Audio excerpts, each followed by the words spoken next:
السلام علیکم ملګرو، په دې هیله چې روغ جوړ بستئ او د صحت جامې پرتن وي.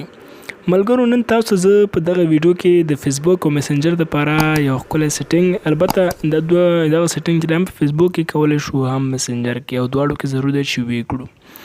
دا په دې خاطر کله چې تاسو فیسبوک ته راننوځئ نو ستاسو ټول ملګري چې کوم دي نو پوهېږي چې مثال احمد یا محمود فیسبوک ته راننوته او آنلاین دی، راځه میسج ورته وکړه یا چټ ورسره وکړه یا خبرېږي چې دا اوس آنلاین شو فیسبوک ته راننوته. نو د دې د ختمېدو دپاره چې باید خبر نشي چې موږ فیسبوک ته څه وخت راداخلېږو، څه وخت ووځو ترې او آنلاین استو یا ناستو. کله چې تاسو فیسبوک ته راداخل شئ نو ستاسو د آنلاین شئ نو تاسو د پروفایل پکچر سره دغلته چې وي ګوره فیسبوک خلاصو نو دغلته ځي کې یا دې ځي کې چې یو شنه غوندې علامه وي، مطلب تاسو آنلاین استئ.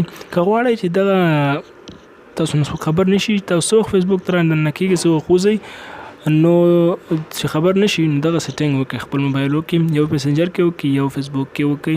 نو راځو چې دغه سیټینګ دپاره پاس دغه درې ډاټ چې دي په دې باندې تاسو کلیک وکړئ، بیا راشئ لاندې سیټینګز اینډ پریویسي ته او بیا په سیټینګ باندې کلیک وکړئ. سیټینګ باندې چې کله کلیک وکړو لاندې به راشي دلته آپشن دی اکټیو سټیټس، په دې باندې به تاسو څه وکړئ کلیک به وکړئ.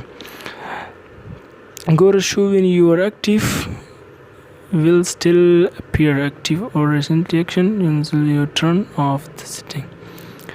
ګوره دغه آف دلته دا که تاسو آن کړئ نو تاسو معلومیږي چې دا دلته شی دی، تاسو آنلاین ستا به بیرته آف کړئ، ټرن آف به کوئ.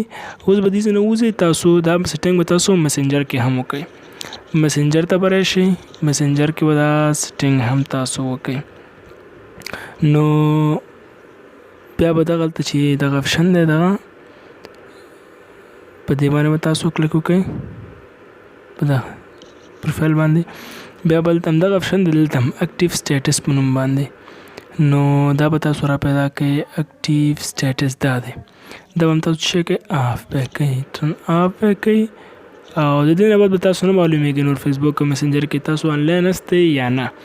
دغه سیټینګ په ذریعه تاسو څه کولی شئ، تاسو نه معلومیږي چې فیسبوک ته هر وخت راننوځئ زړه وي، تاسو نه معلومیږي خلکو ته چې تاسو آنلاین استئ، څه وخت راننوځئ څه وخت وځئ.